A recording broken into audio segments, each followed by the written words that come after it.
అందరికీ నమస్కారం. నేను మీ నాగ్.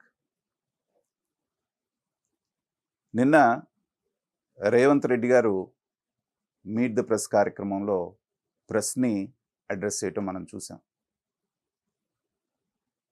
రేవంత్ రెడ్డి గారు ఏ ముహూర్తాన ముఖ్యమంత్రిగా ప్రమాణ స్వీకారం చేశారో తెలీదు గానీ, జనరల్‌గా ఏ ప్రభుత్వానికైనా సరే 6 నెలల పాటు ప్రతిపక్షం టైం ఇస్తుంది.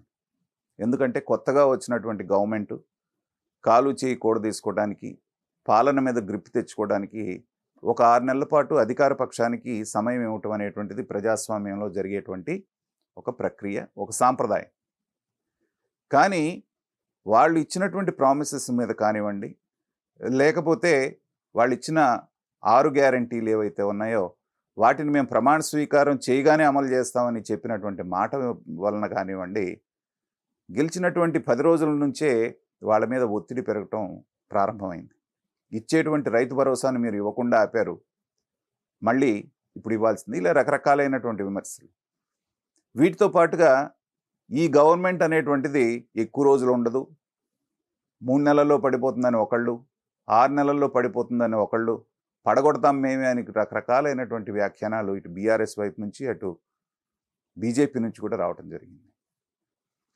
అయితే రేవంత్ రెడ్డి యొక్క చరిత్ర తెలిసినటువంటి వాళ్ళు ఎవరు కూడా అతను ఎంత మొండివాడో మనకు తెలుసు. నిన్న ప్రెస్ మీట్లో ఆయన మాట్లాడినటువంటి మాటలను బట్టి అది అర్థమైంది. నేను కొద్దిగా ఒక్క గేటు తెరిస్తేనే ఇవాళ దానం నాగేంద్ర, అటు జితేందర్ రెడ్డి లాంటి వాళ్ళందరూ వచ్చారు, నేను పూర్తిగా గేట్లు కనుక తెరిస్తే బీఆర్ఎస్ పార్టీ అనేటువంటిది పూర్తిగా ఖాళీ అయిపోతుంది అని ఆయన అన్నటువంటి మాటలు ఏవైతే ఉన్నాయో అది ఒక రకంగా ఇవాళ ఉన్నటువంటి ప్రతిపక్షానికి ఒక రకమైనటువంటి వార్నింగ్.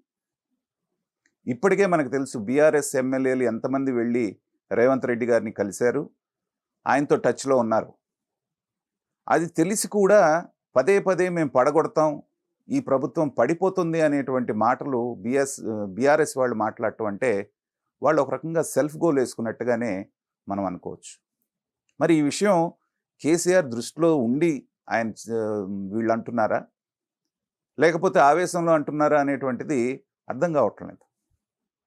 ఎందుకంటే మనం 2019 ముందు మనం చూసాం, జగన్మోహన్ రెడ్డి గారు ఆంధ్రాలో ప్రతిపక్షంలో ఉన్నప్పుడు ఒక సందర్భంలో గవర్నర్ని గారు కలిసి వచ్చి బయటికి రాగానే నాకు ఒక 40 మంది నుంచి 50 మంది తెలుగుదేశం ఎమ్మెల్యేలు టచ్లో ఉన్నారు, నేను అనుకుంటే ఈ ప్రభుత్వాన్ని కొద్ది రోజుల్లో నేను కూలదోస్తానని చెప్పేసి ఆయన మాట్లాడటం జరిగింది. అప్పటి వరకు వాళ్ళ ఎమ్మెల్యేల వంక చూడనటువంటి తెలుగుదేశం పార్టీ చంద్రబాబు నాయుడు గారు ఈ మాట జగన్మోహన్ రెడ్డి ఎప్పుడైతే అన్నాడో వెంటనే వాళ్ళు ఆపరేషన్ ఆకర్ష్ మొదలుపెట్టారు. 23 మంది ఎమ్మెల్యేలని, 3 ఎంపీలని వాళ్ళు వాళ్ళ పార్టీలోకి తీసుకోవడం, వాళ్ళల్లో కొంతమందికి మంత్రి పదవులు ఇవ్వటం కూడా జరిగింది. ఇది ఆ రోజున జగన్మోహన్ రెడ్డి వేసుకున్నటువంటి సెల్ఫ్ గోల్. మరి అసలే దీనావస్థలో ఉండి అన్ని పక్కల సమస్యలు చుట్టుముడుతున్నటువంటి ఈ తరుణంలో బీఆర్ఎస్ నాయకులు, బీఆర్ఎస్ ఎమ్మెల్యేలు పదే పదే కొంతమంది నాయకులు ఈ పడగొడతాం అనేటువంటి మాట మాట్లాడటం అనేటువంటిది, అలాగే బీజేపీ వైపు నుంచినటువంటి కొంతమంది ఒక రకంగా రేవంత్ రెడ్డిని రెచ్చగొట్టడమే అవుతుంది. అవతల ఆంధ్రప్రదేశ్లో జరిగినటువంటి ఉదాహరణ ఉన్నప్పటికీ కూడా మళ్ళీ అలాంటి సెల్ఫ్ గోలే వీళ్ళు వేసుకోవడానికి ఎందుకు ప్రయత్నం చేస్తున్నారనేటువంటిది వాళ్ళే సమాధానం చెప్పాలి. పైగా ఇప్పటికే చాలామంది టచ్లో ఉన్నారు అనేటువంటిది మీకు తెలిసి కూడా మళ్ళీ అదే మాట మాట్లాడుతున్నారు అనేటువంటిది వచ్చినప్పుడు జాగ్రత్త పడాల్సినటువంటి విషయం. అలాగే ఇవాళ మీరు ఎందుకు తీసుకుంటున్నారు అని కాంగ్రెస్ పార్టీని కానీ రేవంత్ రెడ్డి గారిని కానీ ప్రశ్నించేటువంటి నైతిక అర్హత అనేటువంటిది బీఆర్ఎస్ పార్టీకి లేకుండా పోయింది. ఎందుకంటే బీఆర్ఎస్ అధికారంలో ఉన్నప్పుడు అసలు ప్రతిపక్షాన్నే తుడిచిపెట్టేయాలి అనేటువంటి భావంతో తెలుగుదేశాన్ని దాదాపుగా తుడిచిపెట్టేశారు. కాంగ్రెస్ను కూడా దాదాపు 80% వాళ్ళు ఖాళీ చేసేసారు. అక్కడ గెలిచినటువంటి ఎమ్మెల్యేలందరినీ లాగేసుకోవటం చేయటం అనేటువంటిది మనం చూసాం. కాబట్టి ఇవాళ నా ఎమ్మెల్యేలను నువ్వు ఎందుకు తీసుకుంటున్నావు, ఇది అనైతికం అని మాట్లాడేటువంటి నైతిక హక్కు బీఆర్ఎస్కి లేకుండా పోయింది. కాబట్టి అత్యంత దయనీయమైనటువంటి స్థితిలో పరిస్థితులను ఫేస్ చేస్తున్నటువంటి బీఆర్ఎస్ ఇప్పుడు ప్రస్తుతం ఉన్నటువంటి బీఆర్ఎస్ ఇలాంటి సెల్ఫ్ గోల్స్ అనేటువంటిది వేసుకోకుండా ఉంటే మంచిది.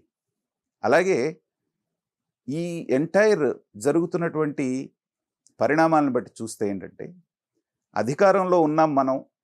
అధికారం అనేటువంటిది ఎప్పటికీ మనకి శాశ్వతం. మనమే ఎల్లప్పుడూ అధికారంలో ఉంటాం అని భావించడం ఒక పద్ధతి అయితే, ప్రతిపక్షమే అనేది లేకుండా చేయాలనేటువంటి దురాలోచన అనేటువంటిది చేయటం అనేటువంటిది రెండోది. ఈ రెండు చేసినప్పుడు అధికారం అనేటువంటిది శాశ్వతం కాదు. అది ఎప్పటికీ మనతో ఉండదు. ఖచ్చితంగా మార్పు అనేది వస్తుంది. వచ్చినటువంటి రోజున ఏం జరుగుతుంది?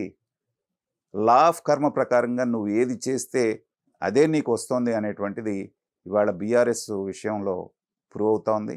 అందుకని దీని నుంచి రాబోయేటువంటి రాజకీయ నాయకులైనా గుణపాఠాలు నేర్చుకోవాలని చెప్పేసి మనం ఆశిద్దాం.